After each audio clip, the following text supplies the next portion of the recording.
नमस्कार, good morning. आप देख रहे हैं डीडी न्यूज। आपके साथ मैं हूं गौरव श्रीवास्तव और मेरे साथ मेरी सहयोगी बीना सिंह हैं, जो कि सांकेतिक भाषा के जरिए आपको खबरों से रूबरू करवाएंगी। तो खबरों की शुरुआत करें उससे पहले एक नजर इस वक्त की हेडलाइंस पर।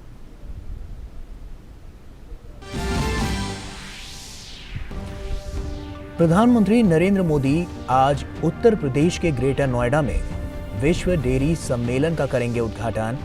4 दिन तक चलने वाले सम्मेलन में 50 देशों के 1500 प्रतिभागी लेंगे भाग।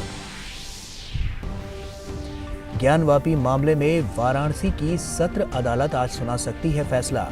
वाराणसी में धारा 144 लागू, सुरक्षा के पुख्ता इंतजाम।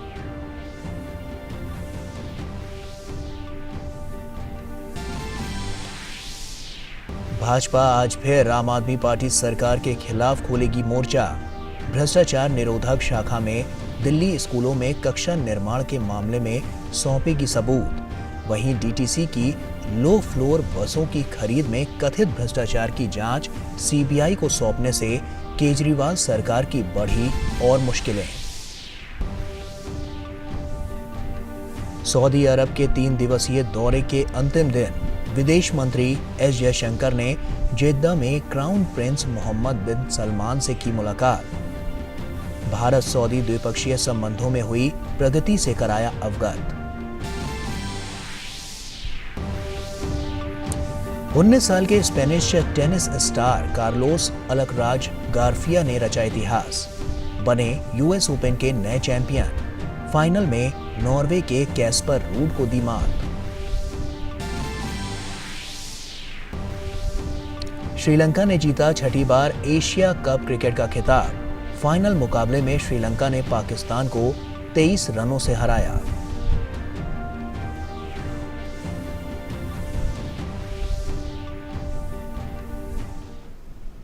और आइए अब खबरों की शुरुआत करते हैं। प्रधानमंत्री नरेंद्र मोदी आज उत्तर प्रदेश के ग्रेटर नोएडा में India expo centre and mart में विश्व डेयरी सम्मेलन 2022 का उद्घाटन करेंगे। 15 सितंबर तक चलने वाले इस अंतर्राष्ट्रीय सम्मेलन में तकरीबन 50 देशों से करीब 1500 प्रतिभागी भाग ले रहे हैं। सम्मेलन का विषय है पोषण और आजीविका के लिए डेयरी। सम्मेलन के विषय पर मीडिया से बात करते हुए केंद्रीय पशुपालन, डेयरी व मत्स्य पालन मंत्री पुरुषोत्तम रुपाला ने कहा कि 47 साल बाद भारत इस तरह के अंतर्राष्ट्रीय सम्मेलन की मेजबानी कर रहा है। कार्यक्रम में 50 देशों के 1500 से अधिक प्रतिनिधि भाग लेंगे। गौरतलब है कि भारत 1974 के बाद इस बार विश्व डेयरी सम्मेलन की मेजबानी कर रहा है। इससे पहले आखिरी बार 1974 में देश ने अंतर्राष्ट्रीय डेयरी कांग्रेस की मेजबानी में की थी।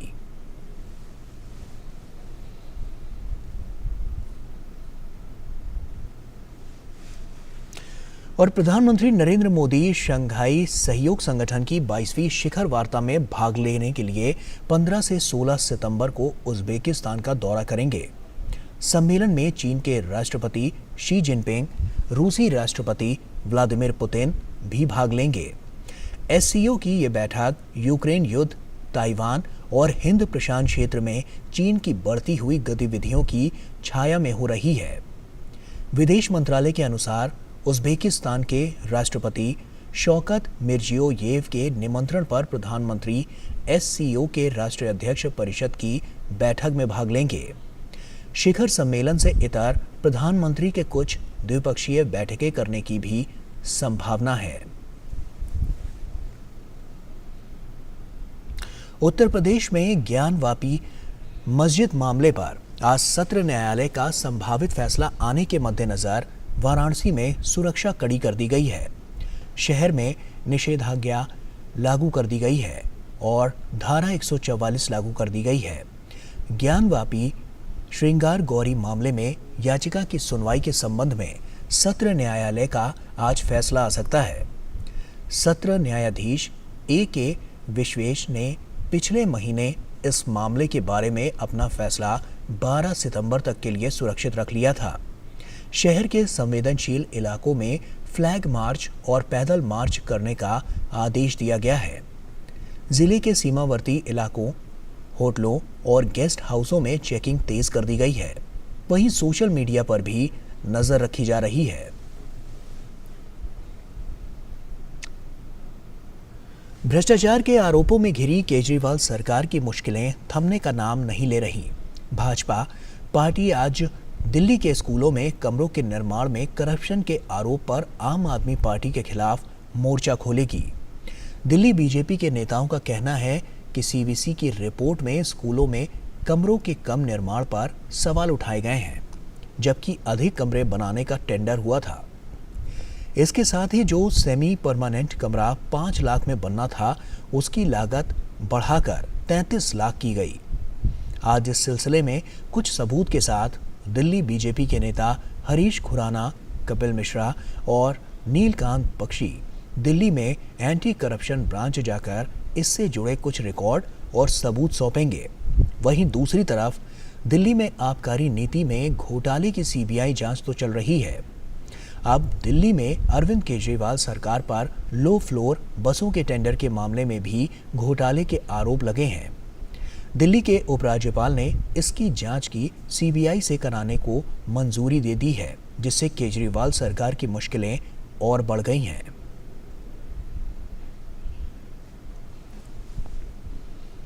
और यहाँ वक्त हो गया है एक छोटे से ब्रेक का। जल्द लौटते हैं, अब बने रहिए डीडी न्यूज के साथ।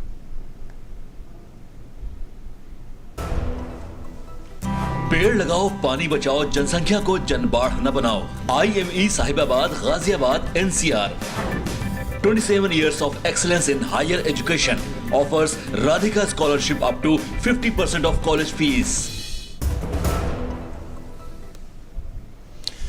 तो ब्रेक के बाद एक बार फिर से आप सभी का स्वागत है और आइए अब नजर डालते हैं दूरदर्शन पर प्रसारित होने वाले कुछ प्रमुख धारावाहिकों की झलकियों पर।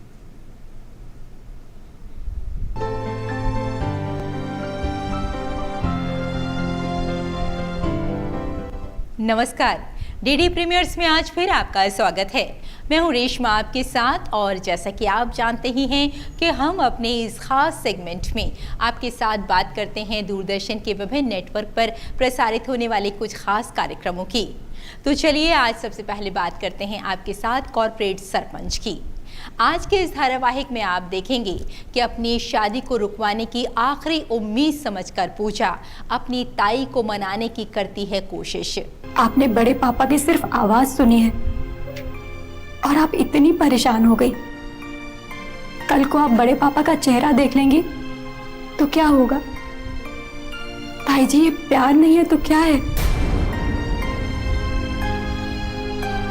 पूजा, इंसान की जिंदगी के कुछ पहलू इतने बड़े होते हैं कि उसके पीछे प्यार कहीं छुप जाता है।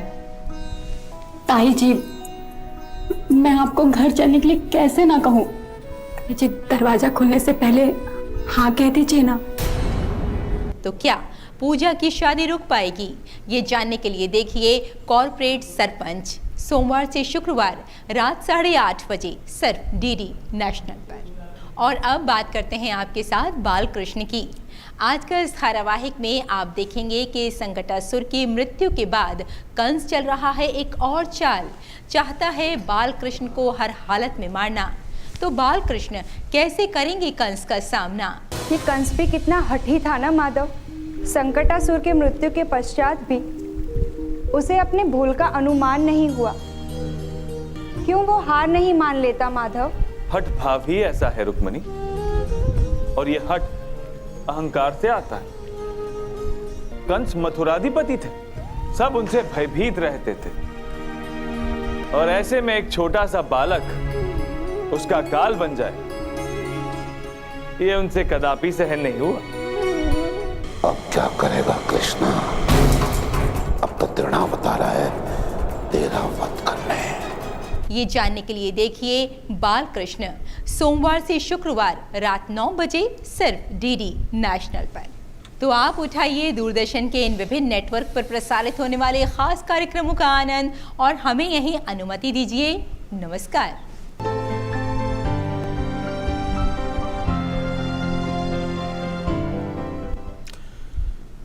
और डीडी प्रीमियर्स के बाद अब रुख करते हैं खबरों का। आपको बता दें कि विदेश मंत्री डॉक्टर एस जयशंकर का सऊदी अरब का दौरा आज संपन्न हो रहा है। इससे पहले उन्होंने जिद्दा में क्राउन प्रिंस मोहम्मद बिन सलमान से मुलाकात की। उन्होंने अपने ट्विटर पर तस्वीर साझा करते हुए बताया कि प्रधानमंत्री नरेंद्र मोदी की तरफ से उन्होंने क्राउन प्रिंस का अभिवादन किया। इस मौके पर उन्होंने साथ ही कहा कि दोनों देशों के बीच द्विपक्षीय संबंधों में प्रगति पर चर्चा हुई और साथ ही आपसी संबंधों के बारे में भारत के दृष्टिकोण को भी साझा किया।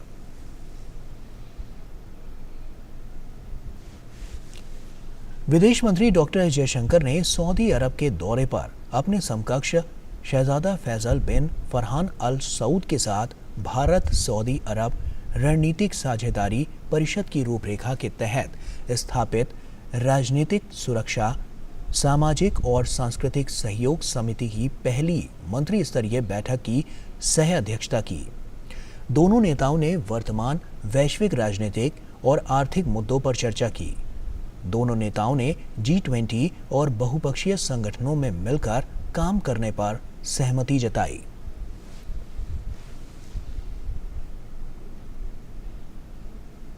उन्नीस साल के Spanish tennis star Carlos Alcaraz Garfia ने यूएस ओपन के पुरुष एकल वर्ग का खिताब अपने नाम कर लिया है। अल्कराज ने फाइनल मुकाबले में नॉर्वे के कैस्पर रूड को कड़े मुकाबले में 6-4, 2-6, 7-6, 6-3 से शिकस्त दी। इस जीत के बाद अल्कराज पुरुष वर्ग में नंबर 1 की कुर्सी पर विराजमान हो गए हैं। बड़ी बात यह है कि अल्कराज का ये पहला ग्रैंड स्लैम फाइनल था जिसमें उन्हें सफलता हासिल हुई। वहीं कैस्पर रूड का ये दूसरा ग्रैंड स्लैम फाइनल था। इससे पहले उन्हें फ्रेंच ओपन के फाइनल में भी हार का मुंह देखना पड़ा था।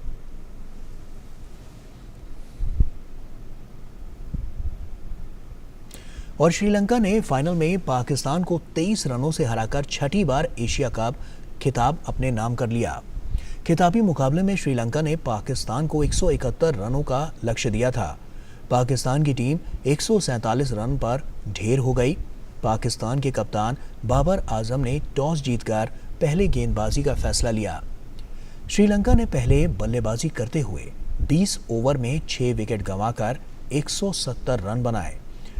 भानुका राजपक्षा ने 71 रनों की नाबाद पारी खेली। जवाब में पाकिस्तान की टीम को 20 ओवर में 147 रन पर ऑल आउट कर दिया। पाकिस्तान की ओर से मोहम्मद रिजवान ने 49 गेंदों में 55 रनों की पारी खेली। श्रीलंका की ओर से प्रमोद मधुशन और वनिंदु हसरंगा जीत के हीरो रहे। मधुशन ने 4 और हसरंगा ने एक ही ओवर में 3 विकेट लिए।